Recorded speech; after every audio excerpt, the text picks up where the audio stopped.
肥男和肌肉男的终极挑战。肌肉男说自己的肉结实更加挨打，而肥男说自己的肉多更抗打。对于瘦小的肌肉男来说根本不入眼。既然谁都不服谁，那就开始实际的挑战。首先第一轮上场的是螺旋子弹枪，这是通过水汽爆发出的威力发射出来。首先我们先看一下它的威力有多大。当打在肥男身上时，瞬间冒出一团青烟，他的衣服上也破了一个洞，但他有了衣服挡住，加上肉多，并不会感到痛。肌肉男表示这点对于自己来说只能算是挠痒痒，究竟是谁强还得测试后知道。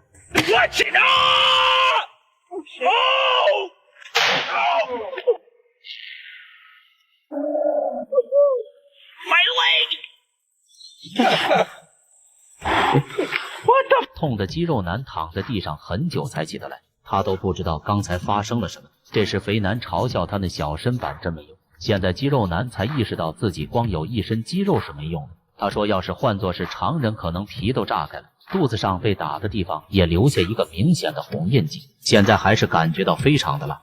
肥男则对自己非常的有信心，绝对不会像肌肉男那么怂。当站好后还信誓旦旦地说尽管打过来。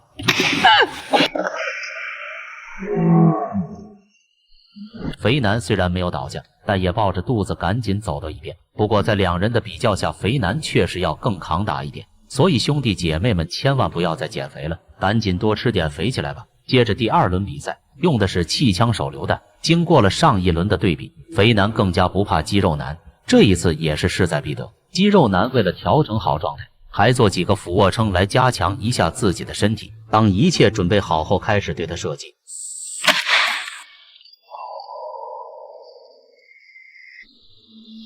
这次果然厉害了不少，站在原地没有动一下，只是肚子上有点痛，脸上的表情也有点难受罢了。而肥男看他都没感觉到很痛，那自己就更加没事了。接下来到了肥男挑战，肉多的他根本不把这气枪手榴弹放眼里，当打到肚子后只是用手擦了两下，说自己根本一点事都没有，立即把帽子和眼镜脱下丢在一边，再用双手拍打自己的胸口，说这气枪手榴弹就像挠痒痒一样，肚子上也没有留下明显的痕迹。但肌肉男肯定不愿服输，接下来直接做一次终极挑战，用的是爆炸弹，1秒可以发射出150个。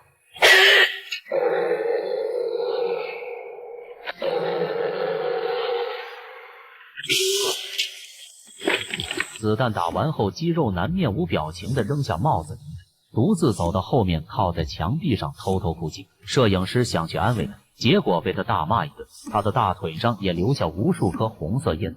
这回他彻底的认输了。接下来就到肥男挑战，前面他胜了2局，现在依然显得很淡定。